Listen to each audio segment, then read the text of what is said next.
the Secretary of the Government of the Federation, ably represented, the Senate President, also ably represented, the Right Honorable Speaker of the House of Reps, also represented, Deputy Governor of Nasarawa State and other representatives of governors who are present, members of the National Assembly, especially the Chairman of the Public Accounts Committee of both houses, honorable ministers and members of the Federal Executive Council, the head of the Civil Service of the Federation, my own dear sister, Dr. Didi Walsinjak, permanent secretaries, heads of agencies here present, ambassadors and representatives of the diplomatic community, development partners, civil society organizations, distinguished ladies and gentlemen, members of various state executive councils, gentlemen of the press, ladies and gentlemen.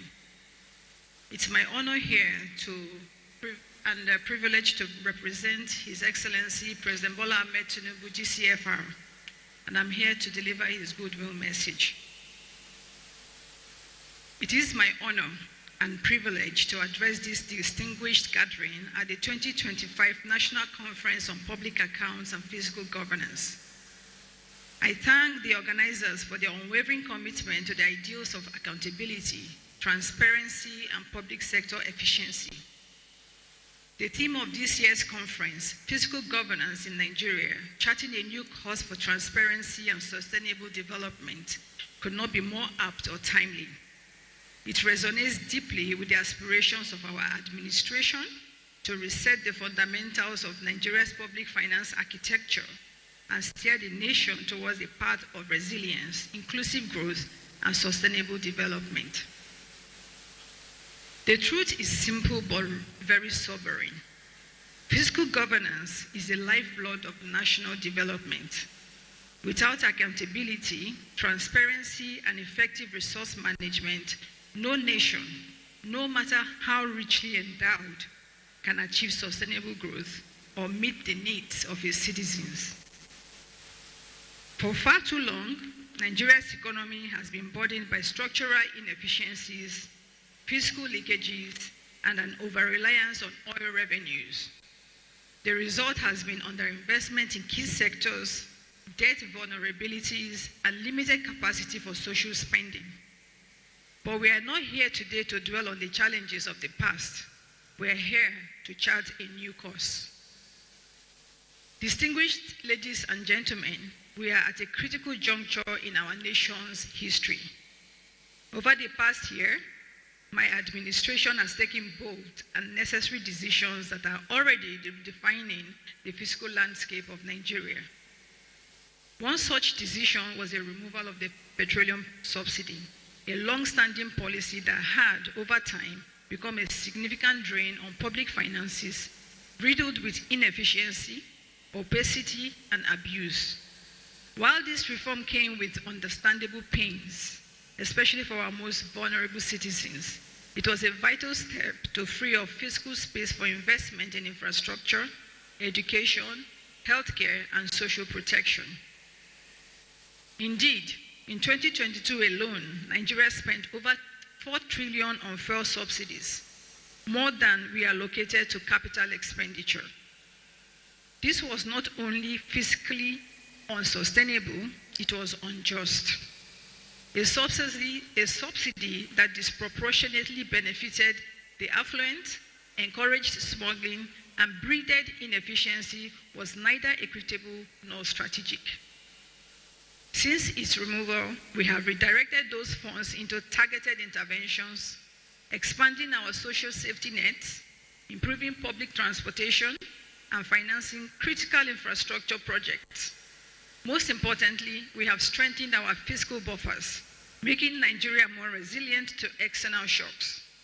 Our commitment remains steadfast to ensure that the gains of this difficult yet necessary reform are redirected towards building a Nigeria that works for everyone. Moreover, the tax reform laws recently assented was another milestone of our administration and in our journey towards sustainable fiscal governance. And I must commend and thank the National Assembly for their sterling role that you played in the passage of these laws.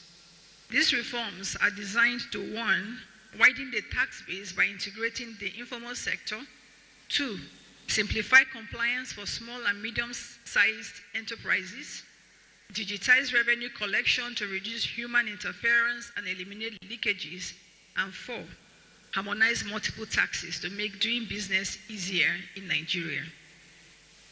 A modern, transparent, and fair tax system is not just a revenue tool, it is a governance imperative. Through these reforms, we are building the foundation of a self-sustaining economy, one where reliance on volatile oil revenues will gradually give way to a more diverse and inclusive revenue base. Ladies and gentlemen, another central policy objective of my administration is our unwavering commitment to strengthening and revitalizing the Nigerian economy through a strategic process of diversification. We recognize that sustainable economic growth depends on reducing over-reliance on oil revenues and developing a broader range of productive sectors. To this end, agriculture, manufacturing, digital services, renewable energy, mining, and the creative economy have been identified as key pillars of this transformation. These sectors are receiving targeted investments, policy reforms, and infrastructural support aimed at boosting productivity, creating jobs, and fostering inclusive economic development across the country. We have launched a new wave of strategic initiatives, including the establishment of the National Credit Guarantee Company, aimed at encouraging local production, supporting small and medium-sized enterprises, and deepening Nigeria's non-oil export base. These efforts go beyond mere economic metrics. They are fundamental, and they are creating jobs, fostering innovation, building economic resilience, and most importantly, strengthening our national security and long-term stability. We also recognize that sound fiscal governance cannot thrive in isolation of monetary stability. There is better coordination now between the fiscal and monetary sides. This alignment is crucial as we have seen them taming inflation, stabilizing the naira, and restoring investor confidence. I want to commend the team, especially the central bank, for ensuring the stability of the foreign exchange. We are determined to reduce inflationary pressures by addressing structural bottlenecks, particularly in food supply chains, while exercising discipline in fiscal or public spending.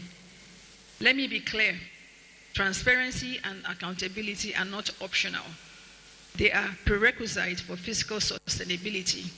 Thus, we have strengthened the role of the Office of the Auditor General of the Federation, enhanced the framework for procurement transparency, and expanded the use of digital financial management systems across ministries, departments, and agencies. However, fiscal governance is not only about policy, it is about accountability and trust. That is why we have also invested in technologies like the Integrated Payments and Personnel Information System, IPIS, the Government Integrated Financial Management Information System, GIFMIS, and the Open Treasury Portal.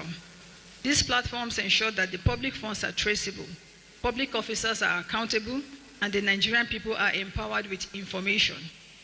We must move from opacity to openness, from suspicion to confidence. In this regard, I call on the National Assembly and especially the Public Accounts Committees to continue discharging their constitutional responsibilities with integrity, courage, and independence. Oversight is not a political tool, it is a patriotic duty. Nigeria's ambition for sustainable development demands strategic investments in education, healthcare, infrastructure, and job creation. But these goals are unattainable without responsible budgeting and spending. Every project must be guided by value for money, and every budget must reflect the real priorities of our people. Furthermore, I must mention that fiscal governance cannot be effective without active citizen engagement. Nigerians must be empowered to ask questions, scrutinize public accounts, and demand accountability. And therefore, urge the civil society, the media, and the general public to partner with government in this journey, not as spectators, but as co-owners of the national project. Fellow Nigerians, good governance is a shared responsibility. The role of Parliament in oversight, the judiciary in upholding the rule of law, and the media in public enlightenment, civil society in advocacy, and the citizens in participation are all essential to building a Nigeria that is physically strong and socially just. We must institutionalize good governance, not as an aspiration, but as a standard. We must build institutions that are independent, efficient, and empowered to hold power to account. Let this conference serve not just as a forum for dialogue, but as a catalyst for action. Let it produce recommendations that will further strengthen our public financial management system and place Nigeria firmly on the path to economic sovereignty. As we chart this new course together, let me assure you, this administration is unwavering in its resolve to rebuild the public trust in government through transparent and responsible fiscal governance. We are laying the foundation not just for today, but for the future generations of Nigerians to inherit a nation that is prosperous, accountable, and truly sovereign in its economic destiny. Let us move together. Let us move forward together with courage, commitment, and faith in the Nigerian spirit. I hereby declare this conference open. Thank you very much, and God bless the Federal Republic of Nigeria.